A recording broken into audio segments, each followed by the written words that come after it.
నమస్కారం. ముందుగా VGR news ప్రేక్షకులకి స్వాగతం. తిరుపతి జిల్లా వెంకటగిరిలో ఎమ్మెల్యే కురుగుండ్ల రామకృష్ణ ఆధ్వర్యంలో అమరావతి రాజధానిగా కేంద్రంలో మరియు లోక్సభలో రాజ్యసభలో చట్టబద్ధత చేయడంపై పట్టణ వీధుల్లో ద్విచక్ర వాహనాలతో ర్యాలీగా బయలుదేరి వెంకటగిరి గ్రామశక్తి పోలేరమ్మ ఆలయం వద్ద ప్రత్యేక పూజలు నిర్వహించారు. అనంతరం పాదయాత్రగా పాత బస్టాండ్ చేరుకుని సభలో ప్రసంగించారు. ఈ సందర్భంగా ఎమ్మెల్యే రామకృష్ణ మాట్లాడుతూ గత 3 ఏళ్లు 3 ముక్కల రాజధాని అంటూ ప్రకటన చేసిన మాజీ ముఖ్యమంత్రి జగన్ నేడు మావిగన్ పేరుతో కొత్త మోసానికి తెరలేపారన్నారు. ప్రజలు ఆదరణ లేకనే 11 సీట్లకు పరిమితమైన జగన్ మరోసారి తన వక్రబుద్ధిని బయటపెట్టారన్నారు. ఆంధ్రుల ఆత్మగౌరవం పెంచేదే అమరావతి అంటూ నినాదాలు చేశారు. ఈ కార్యక్రమంలో జనసేన, బీజేపీ, టీడీపీ సీనియర్ నేతలతో పాటు భారీ సంఖ్యలో యువత నాయకులు పాల్గొన్నారు.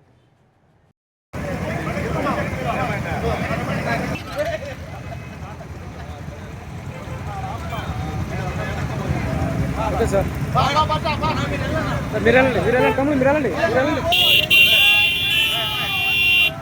వెనకలే ఉండదు సార్. పాడు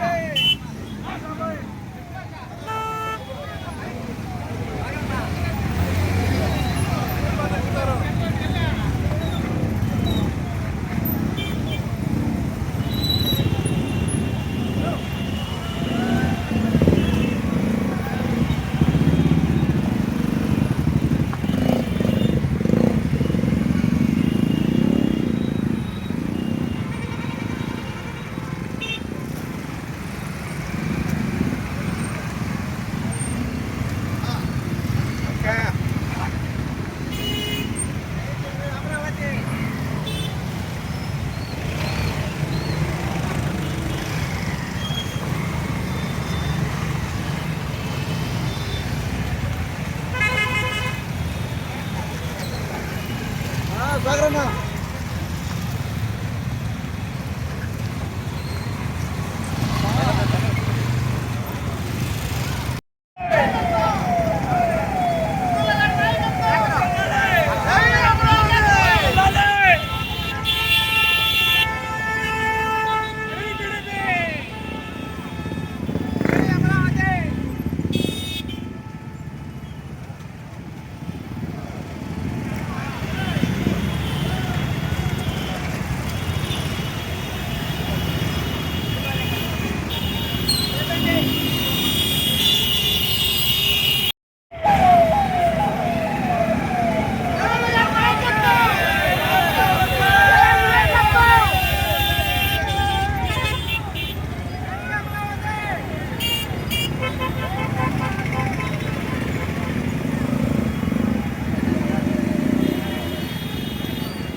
మనకి ప్రత్యేక తెలుగు వారి కోసం ఒక రాష్ట్రాన్ని ఏర్పాటు చేసుకోవడానికి ఆయన 58 రోజులు అమర నిరాహార దీక్ష చేసి చనిపోతే తర్వాత దానికి ఫలితంగా మన తెలుగు ప్రజలకు వచ్చిన రాష్ట్రానికి మనకి మాత్రం భాషా ప్రయుక్త రాష్ట్రాలుగా ఏర్పాటు చేయడానికి కారకుడైన ఆయన భారతదేశంలో ఉన్నటువంటి చాలా రాష్ట్రాలు ఏర్పడినా కానీ మన తెలుగు వారికి ఆంధ్ర వారికి మాత్రం రాజధాని విచారకరం.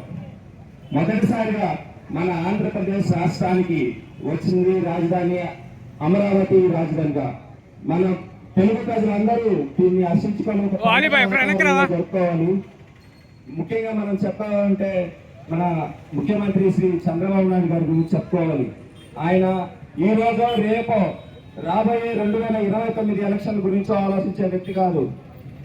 ఆయన రాబోయే 10-20 సంవత్సరాల గురించి ముందుగానే ఆలోచించి వాళ్ళ తరాల గురించి ఆలోచించి గొప్ప అభివృద్ధి చేయగల ఒక దార్శనికత కలిగిన ఒక గొప్ప నాయకుడు. అలాంటి నాయకుడు మనకి ముఖ్యమంత్రిగా ఉండడం మన ఎన్నో జన్మలు చేస్తున్న పుణ్యం. ఆయన నాయకత్వంలో రాబోయే 20 సంవత్సరాల్లో మన అమరావతి రాజధాని అద్భుతంగా డెవలప్ చేసుకుంటాం.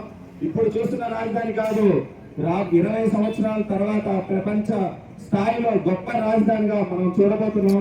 కావాలంటే మీరు ఈ మాటను గుర్తుపెట్టుకోండి. మన పవన్ కళ్యాణ్ గారు చెప్పినట్టుగా ఒకప్పుడు హైదరాబాద్ లో ఉత్తర రోడ్లు వేసుకుంటా పోతున్నారు, ఇదేంటి ఈ కొండల్లో వేసుకుంటూ పోతున్నారు, ఇదేమి పరిపాలన అనుకున్నారు. కానీ ఇప్పుడు చూస్తే మనం హైటెక్ సిటీ అనే ఒక సైబరాబాద్ ఒక నగరాన్ని ముందుగానే ఊహించుకొని దాన్ని నిర్మించగల సత్తా ఉన్న నాయకుడు మన చంద్రబాబు నాయుడు గారు. కాబట్టి ఇప్పుడు మన పవన్ కళ్యాణ్ గారు, చంద్రబాబు నాయుడు గారు, నరేంద్ర మోడీ గారు ముగ్గురు కలిసి మన కూటమి ప్రభుత్వం ఆధ్వర్యంలో అమరావతి రాజధాని గొప్ప రాజధానిగా ఏర్పడుతుందని, ఆ రాజధానిని మనం వీక్షించి దాని ఫలితాన్ని మనం అనుభవిస్తామని మనస్ఫూర్తిగా తెలియజేసుకుంటూ జై జనసేన, జై హింద్.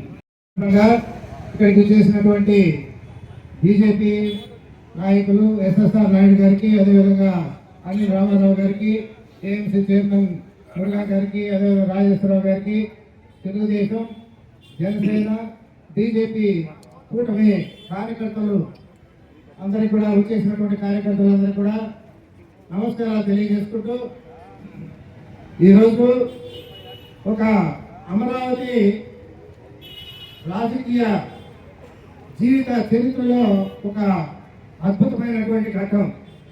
ఎందుకంటే గతంలో మన రైతులు ఎన్నో పోరాటాలు చేశారు. పోరాటంలో భాగంగా న్యాయస్థానం నుంచి దేవస్థానం అని చెప్పేసి దాదాపు 1600 రోజులు సుదీర్ఘ ర్యాలీ చేసి దేవస్థానం వరకు కూడా పాదయాత్ర చేసినటువంటి పరిస్థితి. మరి ఆ రోజుల్లో వైసీపీ పార్టీ ఇది ఒక శ్మశానం అని చెప్పడమే కాకుండా అక్కడ రైతులు ఇచ్చినటువంటి భూములన్నింటినీ కూడా వాళ్ళు లాక్కునే దిశగా మహిళల మీద లేనిపోయిన మాటలు, మనం ఉచ్చరించలేని మాటలన్నీ కూడా మాట్లాడి వాళ్ళందరినీ కూడా భయపడతం చేసినటువంటి పరిస్థితి.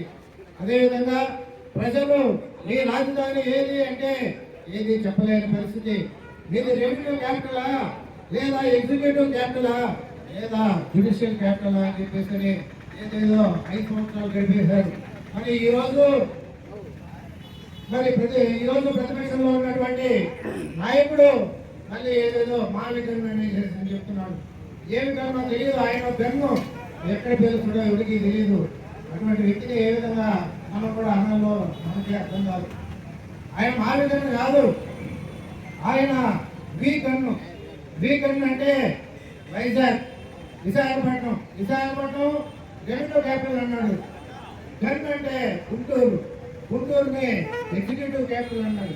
గన్ అంటే నంద్యాల, దాన్ని judicial capital, Kurnool judicial capital అని చెప్పి అతను వీకన్ అని చెప్పేసి అందరూ కూడా ప్రజలందరూ కూడా అతన్ని అనుకుంటున్నారు. అతని మనసు ఎలా ఉందో ఈరోజు అందరికీ కూడా ప్రజలందరూ కూడా అర్థమవుతా ఉంది. మరి ఈరోజు కూటమి నాయకులు ఇక్కడి నుంచి ఒక విజనరీ ఉన్నటువంటి మన ముఖ్యమంత్రి ఇక్కడ బిల్లు పాస్ చేసి చూపిస్తే అక్కడ రాజ్యసభలో దాన్ని ఆమోదం తెలిపి పార్లమెంటులో పాస్ చేయించి మొత్తం భారతదేశం అంతా కూడా ఒకవైపు ఒకవైపు ఆ ఒక్కడు ఎవరైనా మీకు అందరికీ కూడా తెలుసు. ఈరోజు మొత్తం దేశం అంతా కూడా అమరావతి వైపు నిలబడింది. ఒకే ఒక్కటి మాత్రం ఒంటరిగా నిలబడ్డాడని చెప్పేసి సందర్భంగా తెలియజేసుకుంటూ, దూరదృష్టి, మహిళా శక్తి దాదాపు 600 రోజులు వాళ్ళు పోరాడారంటే చిన్నది కాదండి. మహిళా శక్తి ఈ రాజధానిని నిలిపింది. మన భాష కాకపోయినా దేశంలో ఉండేటువంటి ప్రతి ఎంపీ కూడా సపోర్ట్ చేశారు మన వాళ్ళు. రాజధాని అమరావతి ఏదైనా ఆంధ్రప్రదేశ్కి రాజధాని తెచ్చుకోలేని దుస్థితిలో ఉన్నాం మనం. అప్పుడు ఒక ఉద్యమం జరుగుతుంటే ఎమ్మెల్యే గారిని అడిగాను, ఏంది సార్ ఈ 3 ముక్కలు అంటే, కాదు ఆయన నిలబడేది ఒక ముక్కే, అదే అమరావతి అన్నాడు ఆయన. అప్పుడే ఆయన దూరదృష్టికి నాకు ఎంతో సంతోషమైంది. కాబట్టి అటువంటి రాజధాని సాధించి ఈరోజు మన అందరం కూడా ప్రతి ఒక్కరు సంతోషించేటువంటి ఈ సందర్భంగా అందరూ కూడా ఇక్కడ సమావేశమై తమ సంతోషాన్ని వ్యక్తం చేస్తున్నందుకు, నాకు ఈ అవకాశాన్ని ఇచ్చినందుకు ఎమ్మెల్యే గారికి, మీ అందరి కార్యకర్తలకి నా హృదయపూర్వక వందనాలు. మన ఎమ్మెల్యే వెంకటగిరి ఆశాజ్యోతి అభివృద్ధి ప్రదాత అయిన కురుగుల రామకృష్ణ గారి ఆధ్వర్యంలో బీజేపీ ఎస్ఎస్ నాయుడు గారు, అదేవిధంగా జనసేన, అదేవిధంగా మా అనిల్ కి, అదేవిధంగా టౌన్ అధ్యక్షుడు, మార్కెటింగ్ కమిటీ చైర్మన్, ఇక్కడ ఇచ్చేసిన ముఖ్యంగా తెలుగుదేశం నాయకులు, జనసేన నాయకులు, బీజేపీ నాయకులు ఒక వ్యక్తి అయితే, ముఖ్యంగా మా యువతకి ఈ రోజు ధన్యవాదాలు తెలుపుతున్నాను. ఎందుకంటే యువత చాలా అవసరం. ఎందుకంటే అమరావతి మనకు రాజధాని ఏర్పడింది. అమరావతి రాజధాని ఏర్పడింది కాబట్టి మనం ఒక అద్భుతమైన ర్యాలీ చేసుకోవాలా, ప్రజలకు తెలియజేయాలా, అమరావతి యొక్క విశిష్టత మనం తెలియజేయాలా ఈ రోజు ప్రజలకి అని ఈ రోజు ఒక బైక్ ర్యాలీ మన కురుగుల రామకృష్ణ గారి ఆధ్వర్యంలో చేశాం. మనందరికీ తెలుసు 2014లో ఆంధ్రప్రదేశ్ ఏర్పడినాక మన ముఖ్యమంత్రి నారా చంద్రబాబు నాయుడు ఆ రోజు ముఖ్యమంత్రి అయినాడు.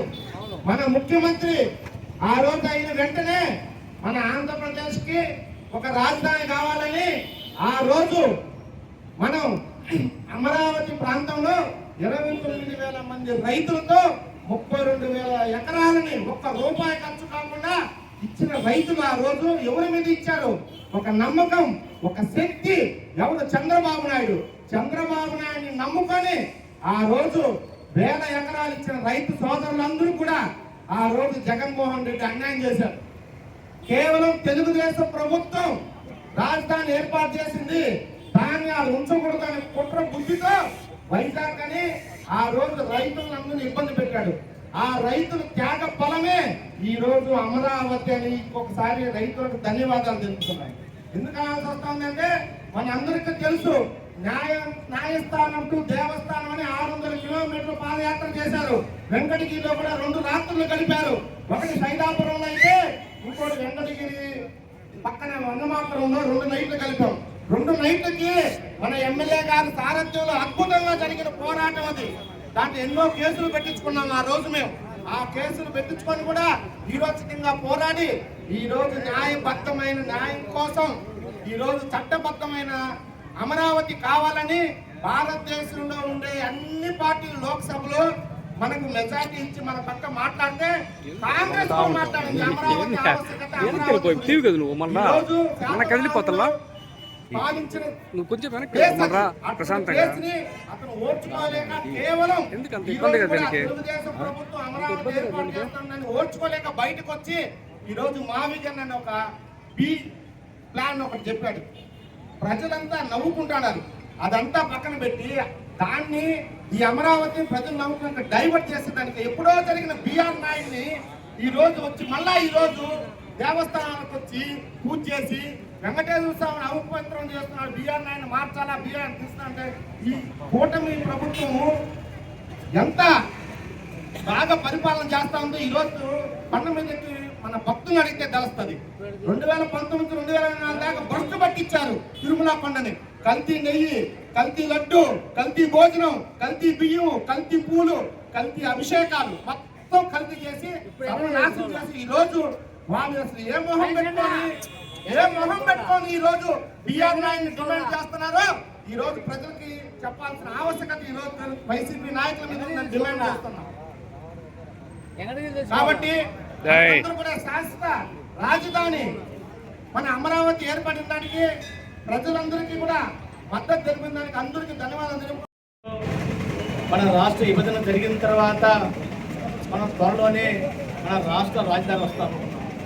కానీ ఆ ప్రయత్నాలు జరుగుతూ ఉన్నప్పుడు 2019లో ప్రభుత్వం మారడం, మరొక ప్రభుత్వం రావడం, వాళ్ళు అనైతికంగా వాళ్ళకి ఇష్టం వచ్చినట్టు మాట్లాడి వైజాగ్ అనడం, కర్నూలు అనడం, అనేక ప్రాంతాలను రాజధానిగా సూచించడం మన ఆంధ్ర రాష్ట్రానికి వాళ్ళు తీరని లోటు కలిగించారు. ఈరోజు ఎన్డీఏ కూటమి 2024లో మరలా అధికారంలోకి వచ్చినందువలన ఈ యొక్క రాజధాని పోలవరం కావచ్చు అన్నీ కూడా అభివృద్ధి పనులని పురోగతి చెంది ఈరోజు భారతదేశంలో ఆంధ్రప్రదేశ్ కూడా రాబోయేటువంటి 3-4 సంవత్సరాల్లో ఒక ఆర్థికమైనటువంటి రాజధాని అమరావతిని ఏర్పాటు చేయడం కాకుండా ఈ ప్రాంతంలో మిగిలిపోయినటువంటి వర్కులన్నీ కూడా పూర్తయ్యేటువంటి అవకాశం ఈ యొక్క ఎన్డీఏ కూటమి ప్రభుత్వం వల్ల కనిపిస్తున్నట్టు తెలుసుకోవాల్సినటువంటి అవసరం. ఆ సందర్భంలో ఈ వైసీపీ నాయకులు ఏమేమి చేయాలో తోచక అనేక విధాలుగా వాళ్ళకు నోటికి వచ్చినట్టు మాట్లాడుతున్నారు.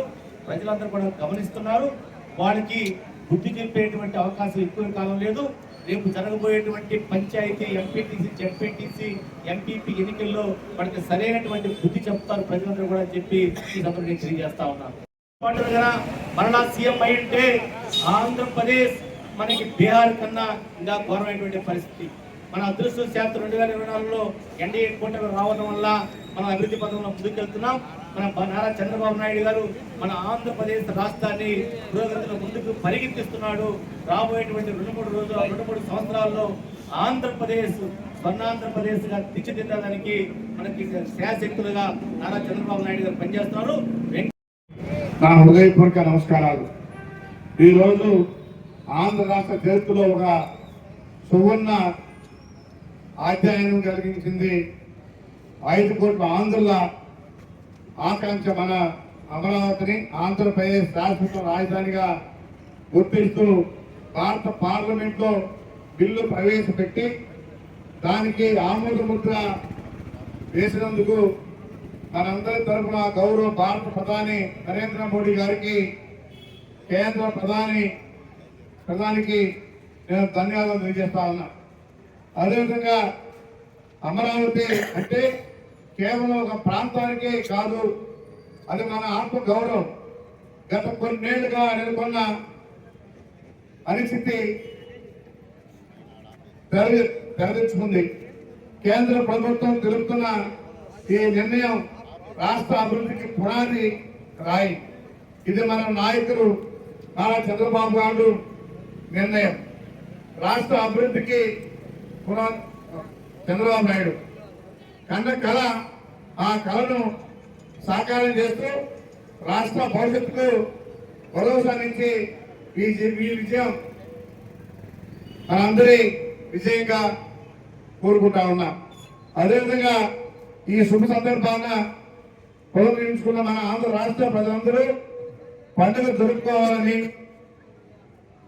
పండుగ జరుపుకున్నటువంటి సమయం ఆసన్నమైంది. మన వెంకట నియోజకవర్గంలో కూడా ప్రతి గ్రామంలో, ప్రతి పట్టణంలో ఈ సంబరాలు ఉండాలని, మన రాజధాని ఖరారైన ఆనందాన్ని టపాసులు కాల్చి మిఠాయిలు పంచుకొని ఘనంగా జరుపుకోవాలని, అదేవిధంగా రాజధానిపై విశ్వాస రావడంతో ఇక రాష్ట్రానికి పెట్టుబడులు, నిరుద్యోగులకు ఉద్యోగాలు, రైతులకు భరోసా లభిస్తాయి. వెంకటగిరి అభివృద్ధికి కూడా ఇది కొత్త జీవితాన్ని ఇస్తుంది. మనందరం ఐక్యంగా ఉండి న్యాయంగా నిర్మాణంలో భాగస్వాములు అవుదాం. ఈ రోజు మన నియోజకవర్గ కేంద్రంలో జరిగే విజయవంత ర్యాలీలో కార్యకర్తలు, అభిమానులు మరియు ప్రజలు పెద్ద ఎత్తున పాల్గొని విజయవంతం చేయడానికి వాళ్ళందరికీ కూడా ధన్యవాదాలు తెలియజేస్తూ, గతంలో జగన్మోహన్ రెడ్డి 29,000 మంది రైతులు, మరి 32,000 ఎకరాల పొలాల నుంచి మరి ఆ మహిళలు పడినటువంటి బాధ అంతా ఇంత కాదు. ఆ మోస్తే ఆ జగన్మోహన్ రెడ్డి కొట్టింది. ఒక పార్టీ లేకుండా, అందుకనే 11 సీట్లు ఇచ్చారు. అసలు ఒకరితో కావాల్సింది 11 సీట్లు ఇవ్వడం కూడా గొప్పే. రేపు రాబోయే రోజులు అవి కూడా ఉండవు. ఎందుకంటే ముందుకెళ్ళిపోతున్నారు. నేను ఇక్కడే ఉండ ఆయన చేసేటన్నీ కూడా ఇప్పుడు బయట వస్తా ఉన్నాయి. ఎక్కడ అన్ని బ్యాంకుల్లో రాజేసి ఏం చేశాడో కూడా తెలియదు. ఈ రోజు ముఖ్యమంత్రి చంద్రబాబు నాయుడు అడిగిన తర్వాత అభివృద్ధి 2 కళ్ళుగా అన్నింటి పరుగులు తీస్తా ఉన్నాడు. ఎక్కడ కూడా కుట్రలు లేని రోడ్లు అభివృద్ధిలో ముందుండాలనే ఉద్దేశంతో ఒకరోజు సెలవిస్తే కూడా పెన్షన్ ముందు ఇస్తా ఉన్నాం. ఆ రోజు 15వ తారీఖు 20వ తారీఖు ఎప్పుడు ఇస్తాడో కూడా తెలియదు. ఈ రోజు ముందు రోజు సెలవు వస్తుంటే ఇంకా ముందు రోజు ఇస్తా ఉన్నాం. అదేవిధంగా అభివృద్ధిలో ముందున్నాం. అన్ని రాష్ట్రాల కన్నా కూడా మన రాష్ట్రంలో పెన్షన్లు తెప్పిస్తా ఉన్నాం. తెప్పించేదే కాకుండా పక్క రాష్ట్రంలో చెన్నై ధనిక రాష్ట్రం ఎంతో రెవెన్యూ వస్తుంది, 1000 రూపాయలు ఇస్తా ఉన్నారు. మన రాష్ట్రంలో 4000 ఇస్తా ఉన్నాం. ఎందుకంటే పేదవాళ్ళని గుర్తించి మరి వాళ్ళందరూ కూడా అప్పులు కలవాలి, వాళ్ళు పని చేసుకోలేదనే ఉద్దేశంతో 4000, 6000, 10,000, 15,000 ఈ విధంగా మన ముఖ్యమంత్రి గుర్తించి ఈ రోజు ఇస్తున్నారంటే సంవత్సరానికి 33,000 కోట్ల రూపాయలు ఒక పెన్షన్ చేస్తున్నారని చెప్పడం తెలియజేస్తా ఉన్నా. ఇది కూడా ప్రజలందరూ గుర్తించాలా. గతంలో ఎవరు కూడా ఈ విధంగా చేయాల. కాబట్టి ఎవరికి కూడా అనుభవం లేకున్నటువంటి ప్రజలకి ఆయన ఏదో ఎగబెట్టాలని చెప్పి ఒక అవకాశం అని చెప్పి మరి ముఖ్యమంత్రి చేస్తే ముఖ్యమంత్రి అంతా కూడా దాచుకుని అన్ని బ్యాంకుల్లో అప్పు పెట్టి ఏ బ్యాంకు కూడా పోయే విధంగా లేకుండా చేసిపోయారని చెప్పి కూడా తెలియజేస్తాను. ఇది ప్రజలందరూ కూడా గుర్తించాలని చెప్పి తెలియజేస్తూ అందరికీ పేరు పేరున ధన్యవాదాలు చేస్తూ సెలవు తీసుకుంటాను.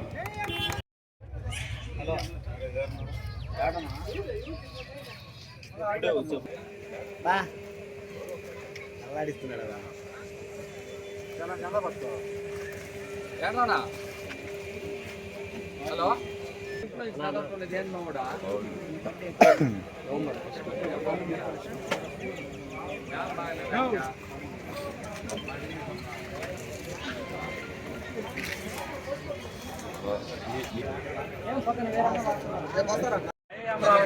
జై అమరావతి.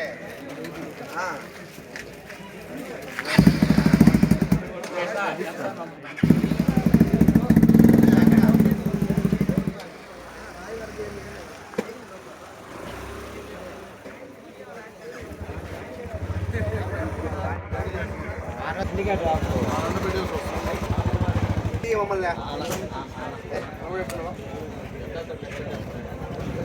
అలా చేస్తాను, రాత్రి చేస్తాను. చెప్పాం.